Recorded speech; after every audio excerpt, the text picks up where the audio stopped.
আসসালামু আলাইকুম সুপ্রিয় শিক্ষার্থী বন্ধুরা, চতুর্থ শ্রেণীর ইসলাম ও নৈতিক ক্লাসে সবাইকে স্বাগতম।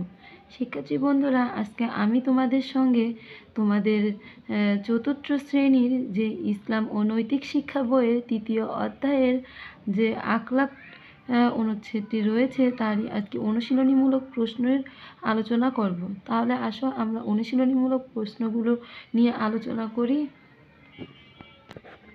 তোমাদের প্রথমে আছে নৈবেদিক প্রশ্ন। ক, বহু নির্বাচনী প্রশ্ন সঠিক উত্তরের পাশে টিক চিহ্ন দাও। এক, সুন্দর স্বভাব ও ভালো চরিত্রকে আরবিতে কি বলে?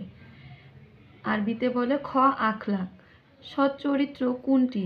এখানে হবে ঘ, সত্য কথা বলা। সত্যিকারের মুমিনের চরিত্র কেমন? এখানে হবে ক, সুন্দর। এখানে কি হবে? ক, সুন্দর। অসৎ চরিত্র কোনটি? এখানে হবে খ, শিক্ষককে সম্মান না করা। এটা হচ্ছে কি অসৎ চরিত্র। যারা শিক্ষককে সম্মান করে না তারা কি অসৎ চরিত্রের অধিকারী। এরপর দেখো, মহানবী সাল্লাল্লাহু আলাইহি ওয়াসাল্লাম সকলের সাথে কেমন ব্যবহার করতেন? এখানে হবে গ, ভালো ব্যবহার করতেন। এখানে আছে যে সত্য কথা বলে তাকে কি বলা হয়? 6 নম্বরে কি আছে? যে সত্য কথা বলে তাকে কি বলা হয়? এখানে হবে গ, সত্যবাদী। এরপরে 7 নম্বর প্রশ্নে রয়েছে মিথ্যা মানুষকে কি করে? এখানে হবে খ, ধ্বংস করে। মিথ্যা মানুষকে কি করে? ধ্বংস করে। দেখো 8 নম্বরে কি বলেছে? যে ওয়াদা পালন করে সকলে তাকে কি করে? সকলে তাকে, এখানে ঘ নাম্বার হবে বিশ্বাস করে। যত পায় আরও চায়, এর নাম কি? এর নাম হচ্ছে ক, লোভ। এর নাম হচ্ছে কি? লোভ। যে যত পায় আরও চায়, এখানে হবে ক, লোভ। এখানে খ নাম্বারে আছে শূন্যস্থান পূরণ করো। এখানে কিছু শূন্যস্থান দেওয়া আছে, এগুলোকে পূরণ করে লিখতে বলেছে। দেখো 1 নম্বরে মন্দ স্বভাব ও খারাপ চরিত্রকে কি বলে? অসৎ চরিত্র বলা হয়। 2 নাম্বার, মায়ের পায়ের নিচে সন্তানের কি? জান্নাত। এখানে 3 নম্বরে প্রশ্নে আছে যারা বয়সে কি হবে? শূন্যস্থানে বড়, আমরা তাদের সালাম দেব। 4 নাম্বার আছে লোভ আমাদের অনেক কি করে? ক্ষতি করে। 5 নাম্বার, আমরা কোনো কিছু কি করব না? অপচয় করব না। এই যে আমি কলমের কালি দিয়ে তোমাদেরকে শূন্যস্থানগুলো পূরণ করে লিখে দিয়েছি। এখন দেখো পরবর্তী প্রশ্নতে কি বলেছে? বাম পাশের কথাগুলোর সাথে ডান পাশের কথাগুলো মিল করি।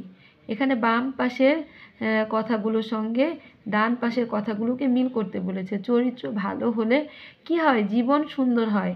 এটার সঙ্গে এটা আমরা মিল করে নিব। আব্বা আম্মার সাথে সুন্দর কি করব? ব্যবহার করব। শিক্ষক সৎ ও ন্যায়ের পথে কি করে? চলতে শেখান। যেখানে সেখানে ময়লা আবর্জনা কি করব না? ফেলবো না।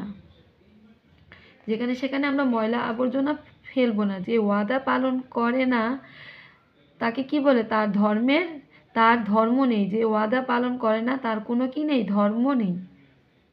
এভাবে আমরা বাম পাশের সঙ্গে ডান পাশের কথাগুলো মিলকরণ করে নিব। এরপরে আমরা পরবর্তী প্রশ্নের উত্তরগুলো পড়ে নেই। দেখো শিক্ষার্থী বন্ধুরা, এরপরের প্রশ্নে রয়েছে সংক্ষেপে উত্তর দাও। 1, আমাদের মহানবী সাল্লাল্লাহু আলাইহি ওয়াসাল্লামের পিতার নাম কি? উত্তর, আমাদের মহানবী সাল্লাল্লাহু আলাইহি ওয়াসাল্লামের পিতার নাম আব্দুল্লাহ। এরপরে 2 নম্বর প্রশ্নে আছে মহানবী সাল্লাল্লাহু আলাইহি ওয়াসাল্লাম বড়দের সাথে কেমন ব্যবহার করতেন? উত্তর, মহানবী সাল্লাল্লাহু আলাইহি ওয়াসাল্লাম বড়দের সাথে সম্মানের সাথে ভালো ব্যবহার করতেন।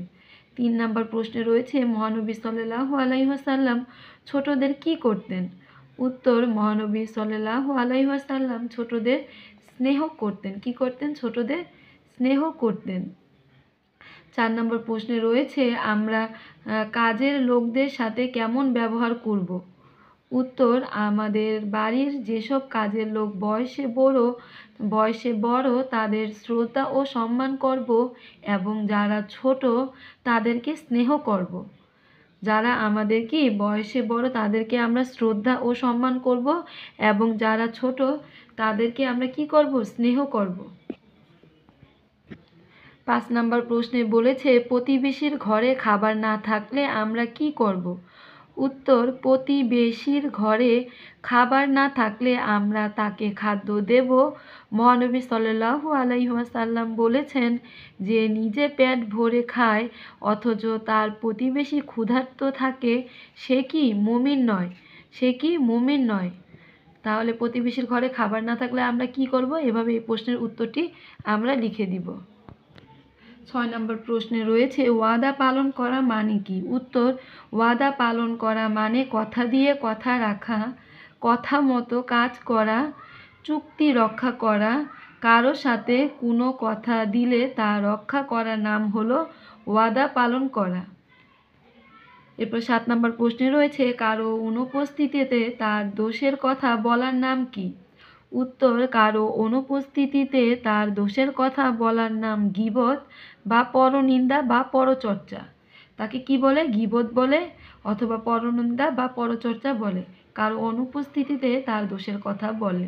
এখন আমরা বর্ণনামূলক প্রশ্নের উত্তরগুলো পড়ব। দেখো 1 নম্বর প্রশ্নে কি লেখা আছে, সৎ চরিত্র কাকে বলে? উদাহরণ দাও।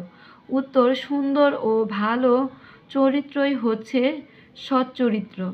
চরিত্র ভালো হলে জীবন সুন্দর হয়, আখিরাতে শান্তি পাওয়া যায়। ঈমান আনা, আব্বা আম্মার সাথে ভালো ব্যবহার করা, শিক্ষককে সম্মান করা, বড়দের সম্মান করা, ছোটদের স্নেহ করা, সত্য কথা বলা ও ওয়াদা পালন করা, সালাত আদায় করা ইত্যাদি সৎ চরিত্রের উদাহরণ। 2 নম্বর প্রশ্নে কি লেখা আছে দেখো, বড়দের সাথে আমাদের কেমন ব্যবহার করা উচিত? উত্তর, বড়দের প্রতি আমাদের কর্তব্য নিচে দেওয়া হলো। ক, বড়দের আদেশ উপদেশ মানব। খ, তাদের শ্রদ্ধা করব। গ, তাদের সালাম দেব। ঘ, তাদের সাথে ভালো ব্যবহার করব। উম, তাদের মনে কষ্ট দেব না। এভাবে আমরা বড়দের সাথে কি করব? ভালো আচরণ করব, ভালো ব্যবহার করব। 3 নম্বর প্রশ্নে বলেছে, প্রতিবেশী কারা? আমরা প্রতিবেশীর সাথে কিরূপ ব্যবহার করব? উত্তর, আমাদের চারপাশে যারা বসবাস করে তারাই আমাদের প্রতিবেশী। প্রতিবেশীর প্রতি আমরা নিচের কর্তব্যগুলো পালন করব। এখন পড়লাম আমরা কি প্রতিবেশী কারা, এখন তাদের সাথে আমরা কিরূপ ব্যবহার করব এগুলো আমরা এখন পড়ে নিব। 1, প্রতিবেশীর সাথে মিলেমিশে থাকব, তাদের সাথে ভালো ব্যবহার করব। 3, বিপদে আপদে সাহায্য করব। 4, অসুখ বিসুখ হলে সেবা যত্ন করব। 5, প্রতিবেশী গরিব হলে টাকা পয়সা ও কাপড় চোপড় দেব। 6, প্রতিবেশীর ক্ষতি করব না। 7, তাদের কিছু নষ্ট করব না। এভাবে আমরা প্রতিবেশীর সাথে কি করব? ভালো ব্যবহার করব। দেখো এর পরবর্তী 4 নম্বর প্রশ্নে আছে, ওয়াদা পালন করার উপকারিতা কি? উত্তর, ওয়াদা পালন করা মানে কথা দিয়ে কথা রাখা, কথা মতো কাজ করা। যে ওয়াদা পালন করে তাকে সবাই বিশ্বাস করে, ভালোবাসে, সমাজে তার মর্যাদা বাড়ে। ওয়াদা পালন করলে আল্লাহ খুশি হন। 5 নম্বর প্রশ্নে কি বলেছে দেখো, লোভ মানুষের কি কি ক্ষতি করে? উত্তর, লোভ লালসা মানুষের অনেক দুঃখ কষ্ট ও অশান্তির কারণ। লোভের কারণে মানুষ নানা রকম অন্যায় ও পাপ কাজে লিপ্ত হয়। লোভী মানুষ কখনো সুখী হয় না, তৃপ্তি পায় না। লোভ না করলে অনেক পাপ থেকে কি রক্ষা পাওয়া যায়, রোগ ব্যাধি থেকেও মুক্ত থাকা যায়। তাহলে আমরা বুঝতে পারলাম লোভ আমাদের কি কি ক্ষতি করে। দেখো 6 নম্বর প্রশ্নে বলেছে, অপচয় থেকে বিরত থাকার জন্য আমরা কি করব? উত্তর, আমরা অপচয় থেকে বিরত থাকার জন্য নির্মুক্ত কাজ করব, মানে নিচের এই কাজগুলো আমরা করব অপচয় থেকে বিরত থাকার জন্য। 1, আমরা কোনো জিনিস নষ্ট করব না। 2, বিনা প্রয়োজনে বাতি জ্বালিয়ে রাখব না। 3, পানির কল খুলে রাখব না। 4, গ্যাসের চুলা জ্বালিয়ে রাখব না। 5, টাকা পয়সা বিনা প্রয়োজনে খরচ করব না। এভাবে আমরা কি করব? অপচয় থেকে বিরত থাকব। এরপর 7 নম্বর প্রশ্নে রয়েছে, আল্লাহ পরনিন্দা না করার জন্য কি বলেছেন? উত্তর, পরনিন্দা করা অর্থ গীবত করা, পরচর্চা করা, অপরের দুর্নাম করা। পরনিন্দা একটি মারাত্মক সামাজিক অপরাধ। পরনিন্দা সম্পর্কে আল্লাহ পাক বলেছেন, তোমরা একে অপরের দোষ খুঁজে বেড়াবে না। অন্য আয়াতে অন্য আরেকটি আয়াতে আল্লাহ তাআলা পরনিন্দাকে মৃত ভাইয়ের গোশত খাওয়ার সাথে তুলনা করেছেন। তাহলে পরনিন্দা কত জঘন্য একটি পাপ কাজ। শিক্ষার্থী বন্ধুরা, আমরা বুঝতে পারলাম আমরা আর কখনো পরনিন্দা করব না। তাহলে এভাবে তোমরা পরনিন্দা না করার জন্য যে আল্লাহ কি বলেছেন এই প্রশ্নের উত্তরটি এভাবে লিখে দিবে। শিক্ষার্থী বন্ধুরা, তোমরা আমার চ্যানেলটিকে সাবস্ক্রাইব করে দিও, লাইক করো শিক্ষার্থী বন্ধুরা, যাতে তোমাদের কাছে আমার এই নতুন ভিডিওগুলো সব পৌঁছে যায়। তোমাদের প্রত্যেকটি সাবজেক্ট রিলেটিভ ভিডিওগুলো তোমরা আমার এই ইউটিউব চ্যানেলেই পেয়ে যাবে শিক্ষার্থী বন্ধুরা। তাহলে আর দেরি না করে এখনই আমার চ্যানেলটির ভিতরে সাবস্ক্রাইব লেখা আছে, ওইখানে সাবস্ক্রাইব বাটনে চাপ দিয়ে সাবস্ক্রাইব করে দাও, অল অপশনটি অন করে দাও, যাতে আমার দেওয়া সকল ভিডিওগুলো তোমাদের কাছে পৌঁছে যায়। তাহলে শিক্ষার্থী বন্ধুরা, আজকের মতো এই পর্যন্ত। আল্লাহ হাফেজ।